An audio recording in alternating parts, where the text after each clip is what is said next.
Halo, Assalamualaikum warahmatullahi wabarakatuh. Balik lagi di KP Channel seputar fintech dan pinjaman online.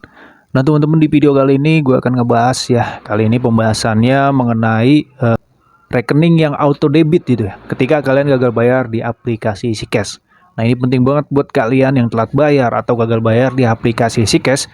Hati-hati ya, rekening kalian di auto debit. Karena ini sudah ada kasusnya ya. Nah untuk penjelasannya simak video berikut ini.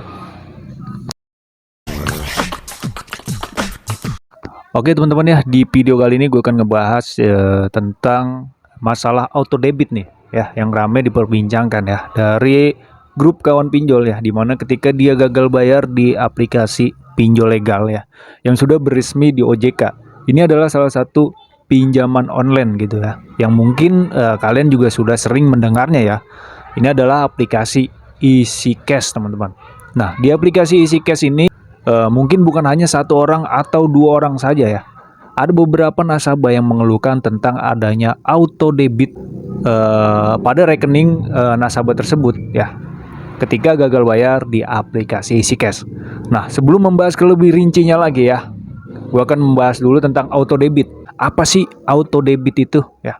Auto debit itu adalah salah satu fitur yang mengizinkan saldo rekening kalian itu terpotong secara otomatis, teman-teman.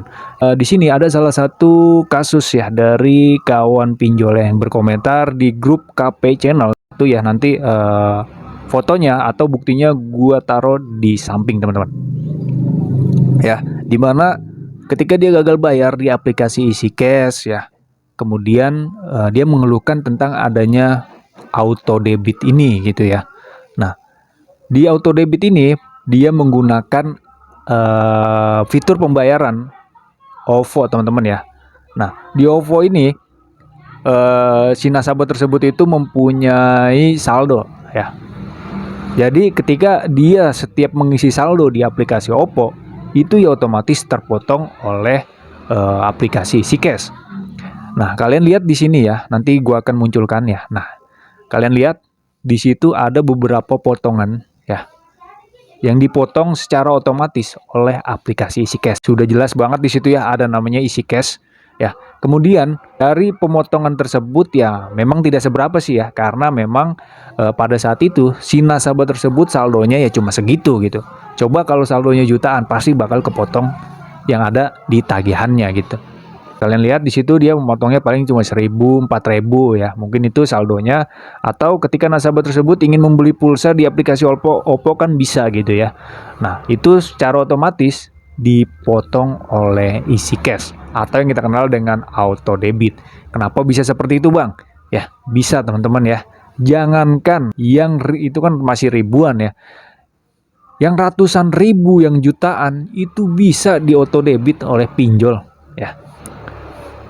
Kalian lihat dulu ya sebelum kalian mengajukan pinjaman di aplikasi pinjaman online ya. Kalian lihat di Play Store ya. Nah, coba kalian lihat di Play Store kan biasanya itu ada salah satu keamanan data dan tentang ponsel. Kalian klik di situ yang keamanan datanya ya. Apa saja yang aplikasi pinjaman online, terutama di EasyCash ya, kita lagi bahas EasyCash nih ya, yang aplikasi EasyCash itu izinkan ya. Kalian cari di situ, kalau kalian mengizinkan fitur rekening atau perangkat lain, ya otomatis sudah bakal disadap oleh aplikasi pinjol EasyCash. Jangankan rekening ya, semua data atau semua yang ada di perangkat HP kalian itu bakal bisa disadap oleh aplikasi pinjaman online ya.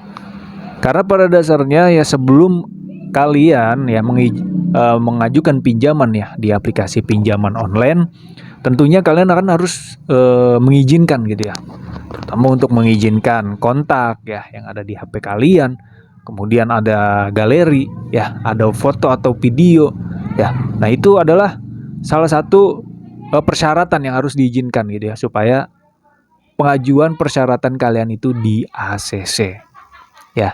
Jadi otomatis kita mengizinkan ya. Nah dari situlah pihak dari aplikasi pinjaman online EasyCash itu bisa mengotodebitkan kartu kredit kalian ya. Ini masih mending ya, kasus yang ada di e-wallet. Ya, ada juga kasus yang auto debit ke rekening. Ya, lalu sudah jatuhnya rekening ya. Kalau kalian mempunyai penghasilan gitu dari rekening per bulannya, misalkan dapat jatah segini, sekian, ya otomatis itu bakal kepotong sendiri nanti oleh isi cashnya. Jadi hati-hati aja buat kalian yang gagal bayar atau telat bayar di aplikasi isi cash ya. Kalau kalian mempunyai tagihan gitu ya di aplikasi isi cash, kalian harus waspadai dulu nih. Ya, rekening kalian harus amankan terlebih dahulu. Kalau perlu setelah gajian gitu ya, langsung tarik semua ya, tarik tunai semua aja gitu. Jangan sampai disimpan di rekeningnya gitu. Takutnya yang ditakutkan dia bakal auto debit rekening kalian. Ya. Ya begitulah ya kejamnya dunia perpinjolan gitu ya. Bisa teman-teman ya pinjaman online itu menyadap HP kalian gitu. Nah, kalau seperti ini ya, apa yang harus dilakukan, Bang? Sebenarnya untuk perjanjiannya ya. Ini masuknya sudah tindakan yang tidak melanggar yang melanggar ya maksudnya, yang melanggar aturan gitu ya. Kalau dari perizinan kalian itu tidak menyatakan bahwa misalkan ya, kalau kalian tidak membayar maka di auto debit, itu nggak ada teman-teman ya. Nah, kalau dia langsung auto debit gitu ya, mungkin ada perjanjian khusus mungkin ya yang kalian lakukan kepada aplikasi isi cash tersebut gitu. Karena dari sepengalaman gua ya, ketika gua gagal bayar di beberapa pinjol juga nggak ada tuh yang auto debit ya. Nggak ada teman-teman yang auto debit. Karena kalau tanpa sepengetahuan dan tanpa sepengizinan gitu nasabah tersebut, itu tindakan pencurian jatuhnya ya. Jadi buat teman-teman harus waspada lagi ya, harus hati-hati lagi buat kalian yang gagal bayar atau telat bayar di aplikasi isi cash ya, terutama nih ya, karena kasusnya ini di isi cash nih ya. Harus hati-hati lagi pokoknya ya. Jangan sampai ada kasus seperti ini lagi gitu. Intinya kalau kalian masih mempunyai gaji gitu ya, per bulannya dapat berapa, ya udah langsung tarik tunai aja. Takutnya yang dikhawatirkan nanti bisa auto debit. Seperti itu teman-teman. Oke, mungkin segini aja ya video kali ini, pembahasan kali ini tentang auto debit, kasus auto debit nasabah kawan pinjol ya, ketika gagal bayar di aplikasi isi cash. Yang kita tahu isi cash ini adalah salah satu pinjaman online yang sudah berlisensi OJK ya. Otomatis kalau sudah berstatus OJK, dia harus mentaati aturan yang OJK berikan teman-teman ya. Oke, segitu aja video kali ini ya, semoga bermanfaat ya buat kalian yang gagal bayar. Ya udah gagal bayar aja, gak usah mikirin yang aneh-aneh, mau masalah DC lapangan atau slik OJK itu masalah belakangan. Yang penting kalian hidup tentram, aman dan nyaman ya, jangan dipikirkan. Oke, sampai jumpa ke video selanjutnya. Thanks for watching dan salam galbay.